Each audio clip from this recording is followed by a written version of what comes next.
Hi welcome to Deeksha media. ఈ స్వచ్ఛమైన Hindu country మన భారతదేశంలో లేదు. ఇది అమెరికాలో లొకేట్ అయి ఉంది. అక్కడ ఎటువంటి రిలీజియస్ భేదాలు కానీ పాలిటిక్స్ కానీ ఉండవు. ఈ కంట్రీ ఒక యూనిక్ అప్రోచ్తో ముందుకు వెళ్తుంది. ఈ కంట్రీలో మనం ఆశ్చర్యపోయే విషయం ఏంటి అంటే అక్కడ కరెన్సీ నోటు మీద రాముడి బొమ్మ వేసి ఉంటుంది.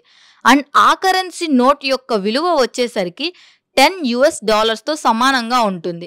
అండ్ వాళ్ళు అక్కడ యూజ్ చేసే లాంగ్వేజ్ వచ్చేసరికి సాంస్క్రిట్. వాళ్ళు రాముడి యొక్క ప్రిన్సిపల్స్తో వాళ్ళ గవర్నెన్స్ అయితే చేస్తారు. రామరాజ్యంలో ఫాలో అయిన అన్ని విషయాలను అక్కడ top leaders, researchers, founders follow అవుతూ ఉంటారు. ఈ కంట్రీని మహర్షి మహేష్ యోగి 2000లో స్టార్ట్ చేశారు. అండ్ ఇప్పుడు కరెంట్ లీడర్ వచ్చేసరికి టోనీ నాడర్. ఆయన ఒక న్యూరాలజిస్ట్. అండ్ ఆయన బిలీవ్ చేసేది వేదాస్ అండ్ స్క్రిప్చర్స్ కి సైంటిఫిక్ కనెక్షన్ ఉంది అని నమ్ముతారు. గ్లోబల్ వైడ్ గా ఈ దేశం శాంతి దేశం అని అందరూ చెప్తూ ఉంటారు. శాంతిని సాధించడానికి సనాతన ధర్మాన్ని ఫాలో అయ్యే దేశంగా ఈ దేశం పేరు పొందింది.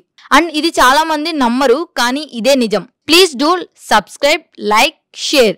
ఇలాంటి ఇంట్రెస్టింగ్ వీడియోస్ కోసం బెల్ ఐకాన్ని క్లిక్ చేయండి.